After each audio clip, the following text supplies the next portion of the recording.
Garcia. She is 28 years of age, residing in New Britain, has been there for 2 months, lifelong resident, state of Connecticut.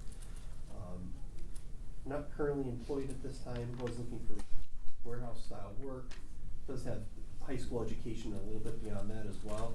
Some medical issues reported to our office, prior substance use, no mental health issues reported. In regards to cases, she is currently on parole. There is a parole remand lodged. She's on parole out of the case for New Britain, pled out September 11th.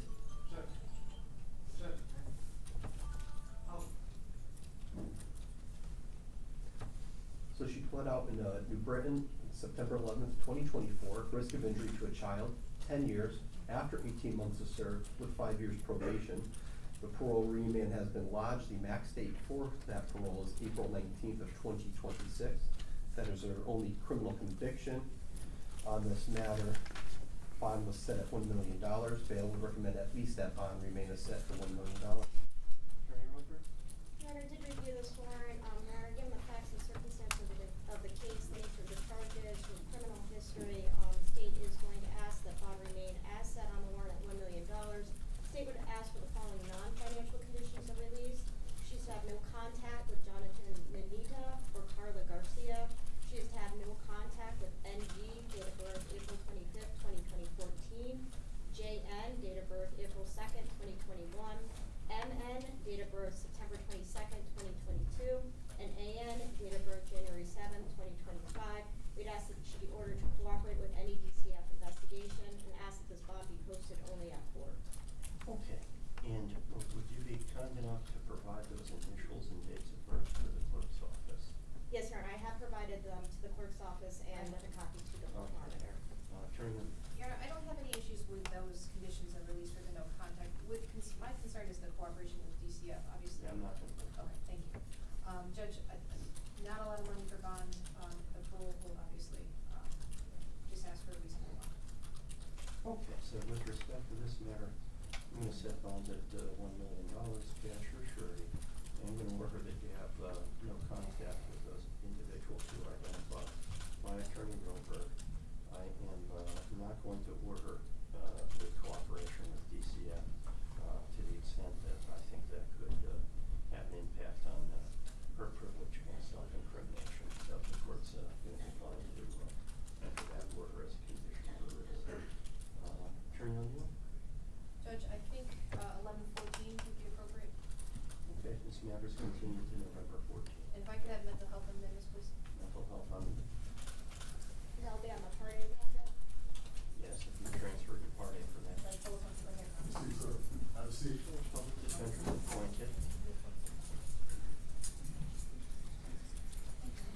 Mr. Belknap.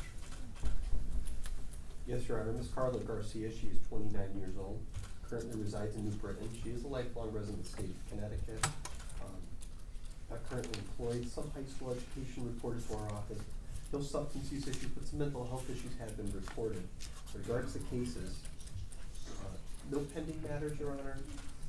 Last conviction was April 2019, again out of New Britain, assault in the 3rd degree. She was placed on a 1 year suspended, 2 years probation.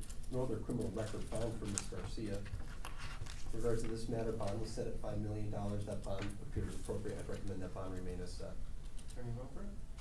Your Honor, again, this court did review the warrant in the matter. Given the facts and circumstances of the case, the nature of the charges, state is asking that bond remain as set at $5 million. State is asking for special conditions of no contact with Jonathan Nanita or Jacqueline Garcia, no contact with NG, date of birth April 25th, 2014, JN, date of birth April 2nd, 2021, MN, date of birth September 22nd, 2022, and AN, date of birth January 7th, 2025. State is requesting that, again, she be ordered to cooperate with any DCF investigation and that this bond be posted only at court. Attorney O'Neill? Again, Judge, the same objection to the DCF cooperating with DCF. We have no issue with no contact. Okay. Attorney O'Neill, count 1, I believe it's count 1, but your client is entitled to probable cause hearing. Yes, Judge. Is she aware of that? We talked briefly with them.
million cash or surety, and add the no contact conditions as requested by the state. It's gonna be order posted at court only. Again, I'm not going to, order that she cooperate with DCF to the extent that such an order may implicate the privilege against self-incrimination.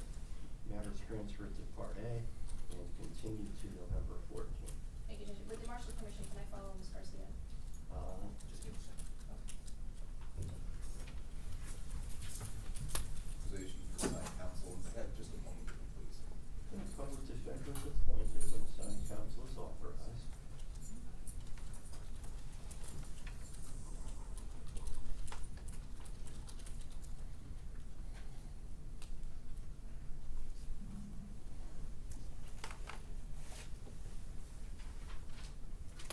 Thank you, Judge. Thank you. Mr. Dilch. Yes, Your Honor. So Mr. Nanita is 30 years old, reports he's currently homeless in the New Britain area, has resided in Connecticut his entire life, no means of support, some high school education reported, denied any substance use or mental health issues. In regards to his matters, he has a warrant outstanding out of New Britain Police Department, dated the warrant is October 11th of this year, destroying or tampering with evidence. The bond on that matter is $750,000, so again, that's still outstanding at the New Britain Police Department. Most recent convictions, December 9th of 2022 out of New Britain, interfering 364 days jail consecutive, reckless endangerment in the first degree on the same file, again, 364 days jail consecutive. He also had a violation of probation. The probation was terminated on that same date. Underlying charge was a burglary in the first degree. He pled out in that 2014 out of GA 15. It was 12 years after 6 years to serve, 5 years probation. Again, another violation of probation when the probation was terminated the same date, December 9th of 2022. The underlying charge was burglary in the second degree, 5 years jail concurrent. A larceny first on that file, which was originally 12 years after 6 years to serve, 5 years probation. In addition, he had another burglary in the second degree conviction in 2015. On this matter, same thing, the bond was set at $5 million. That appears appropriate. I recommend at least that bond remain as set. Your Honor, I did review this warrant, given the facts and circumstances of the case, the nature of the charges, this defendant's criminal history. State is asking that bond remain as set at $5 million. State is asking for non-financial conditions of release. Defendant have no contact with Carla Garcia or Jacqueline Garcia. The defendant have no contact with NG, date of birth April 25th, 2014. No contact with JN, date of birth April 2nd, 2021.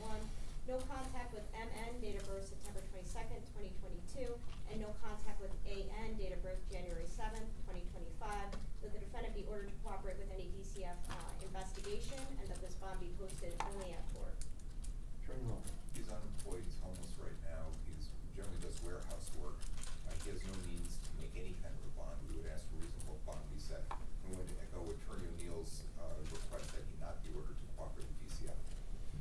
Attorney Longwell, he understands that he has a right to a probable cause hearing. Are you prepared to have the court set a date for that probable cause hearing today? We're not, Judge, but we are willing to reduce excludable time. Okay. And I'm gonna be continuing this to November 14th. So my understanding is you have no objection to the time between now and November 14th being excluded for purposes of calculating the time within which that probable cause hearing must be held. No, Judge. Okay. I would just note that November 14th is a Friday. Did you want to keep it on the following Tuesday